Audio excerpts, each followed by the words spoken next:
background we come from.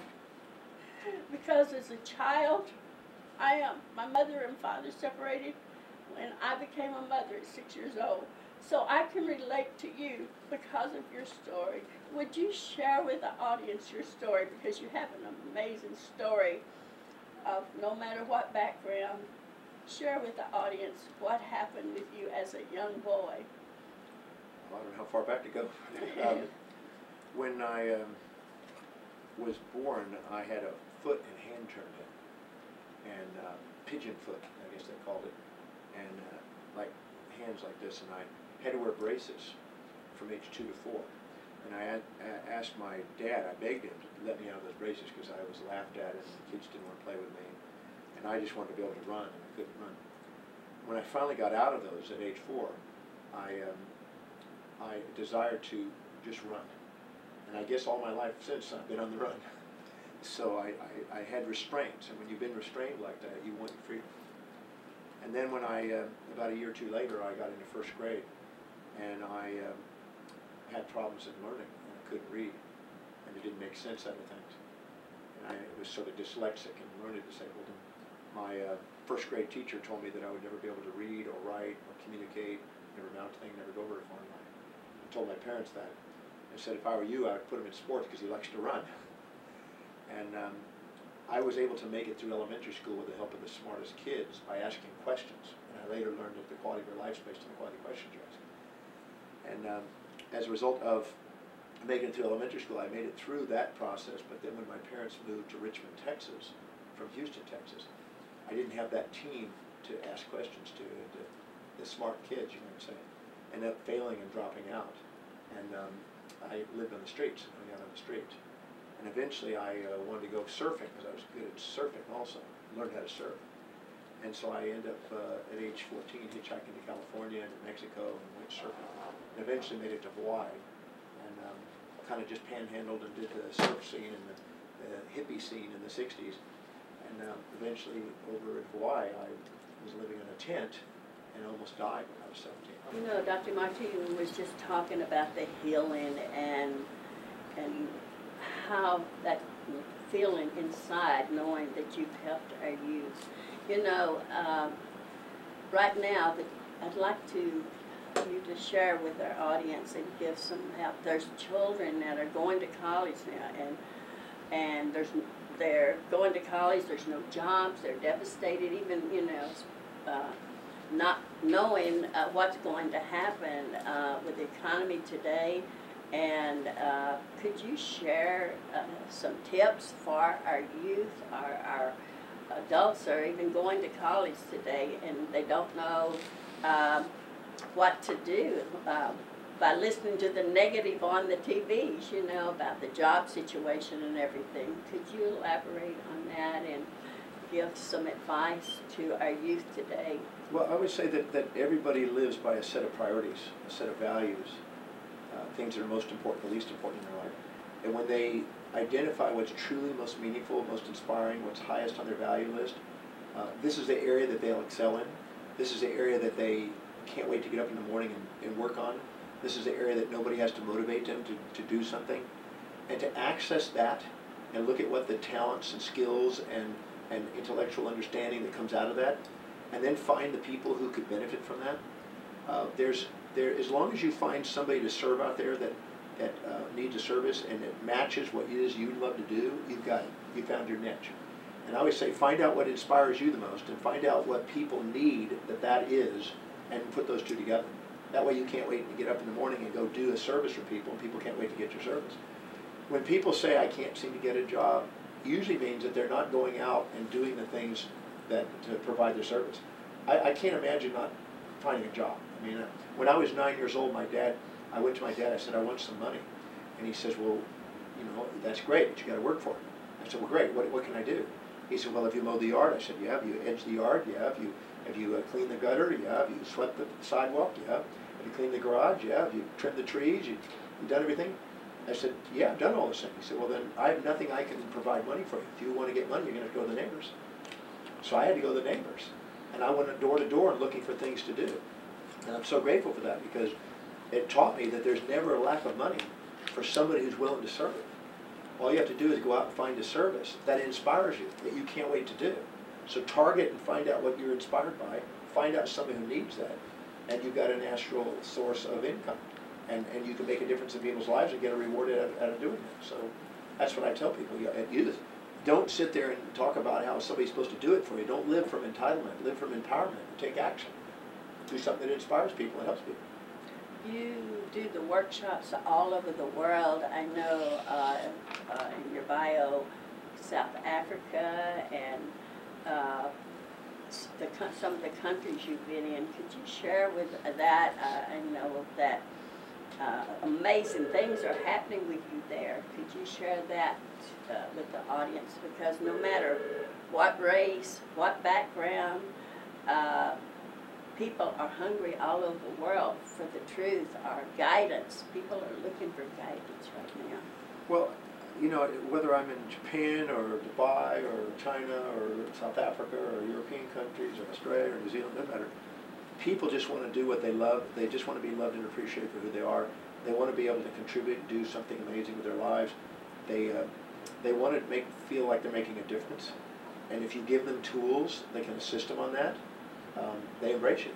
So I haven't had a country that I haven't been received well that I'm aware of. Even though sometimes in the European countries, sometimes in London, there's a natural born skepticism in their public relations, which is, I love it because they're not really skeptical, they're just playing that role because it's part of the mark media.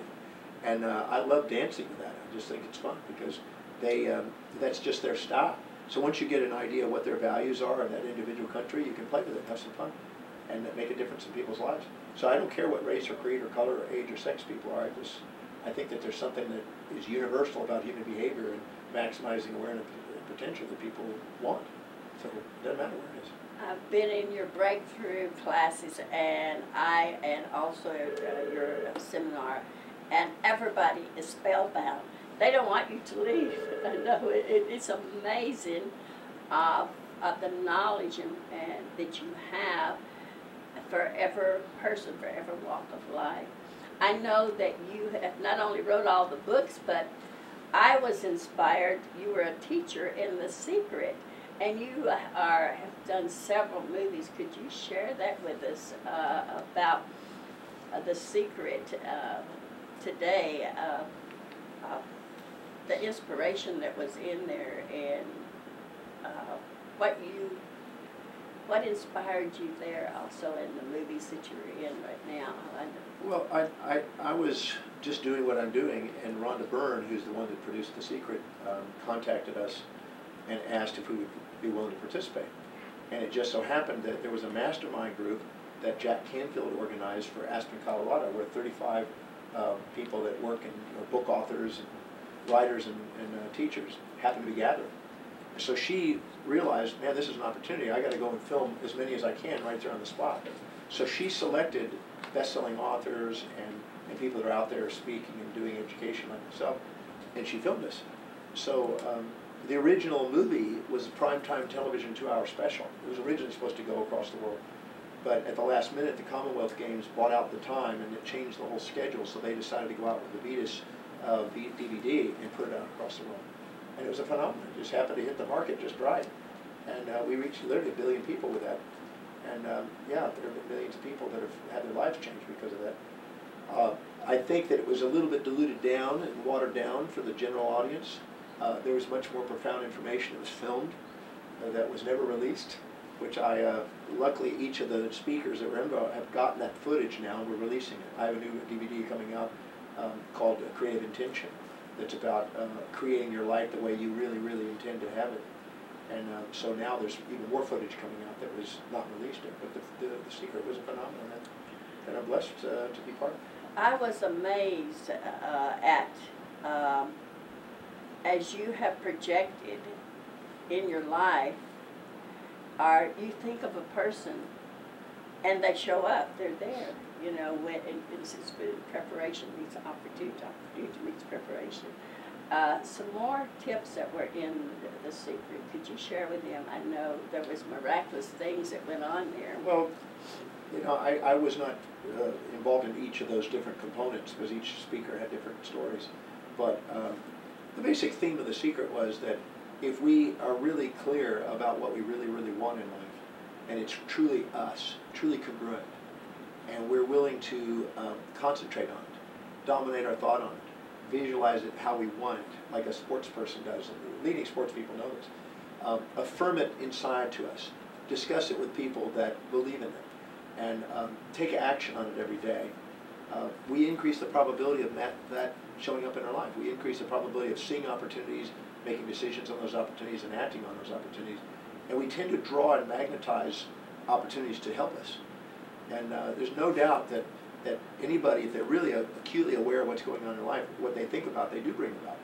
It's just a matter of consistently thinking about it, building momentum, and staying with something. If you think about something and move around and flip-flop all over the place, you never give it a chance to build momentum and create. If you stay focused on something long enough. I mean, I've had a dream to travel the world and step foot in every country on the face of the earth since I was 17. Some people look at me and say, well, oh, you've done that. I say, well, I'm a slow learner. It's taken me 38 years. but I'm still pursuing that. I haven't wavered from that. I've been focused on that for all these years. You stay with it. You create it. That's why you're so successful. I remember, I was talking about health a few minutes ago. I remember how the Yellow Rose came about.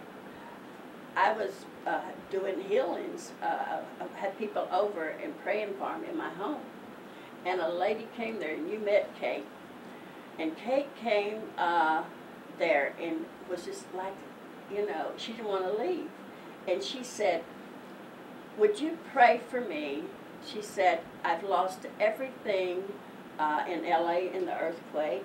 She said, I've come to Houston. All I have is a little microphone and a little nothing hardly. And she was sleeping on the floor. And she said, Wanda, and I had a group of people there, and she said, would you pray with me? I would like to have a radio show. She was a reporter, a talk show host in LA. And she said, would you pray with me? I would like to have my talk show again. And so she didn't want to leave that night. I mean, it was like, it was amazing. She left. She calls me back up the next day, and I was asking God, I said, Lord, what direction do you have for me? What is my purpose? What do you want me to do? And that was my quest. And so Kate, she left that night. She called me back up the next day, and she says, Wanda, would you meet me for lunch? Would you meet me for lunch? She said, I had this dream last night, and the Lord showed me Wanda Yellow Rose. She said, had you ever thought about being a talk show host? And I'm using this as an example because I'm self-taught myself, and everything I've done, it's been God-given talent. And so she said, had you ever thought about being a talk show host? And I said, no, but I'll give it a try. And so I go down, and bless her heart, she was sleeping on a mat on the floor, and I brought Kim O'Neill, How to Talk to Your Angels, and so I was talking to her, and so she says, well, you're a natural, 2 people. And so then she says, Wanda, she said, let's get some more guests to be on the show. And I said, okay. And then I'm going, wait a minute here. We don't have this, we don't have that. So I prayed. God brought a person into my life that set her up, the whole studio, you were there, set everything up there, paid for everything, and that's how the Yellow Rose got started. And my first guest was Ross Perot. And when I went in to tell her, and I'm using this example because no matter, again, back to what background you come from, you have God-given talent. And so I went in and I told Kate, I said, Kate, I campaigned for Ross Perot, and I said, I called him up and I said, would you like to be on the Yellow Rose? And Kate says, oh, Wanda, you've only had a couple of interviews. You're not ready for Ross Perot. And I was absolutely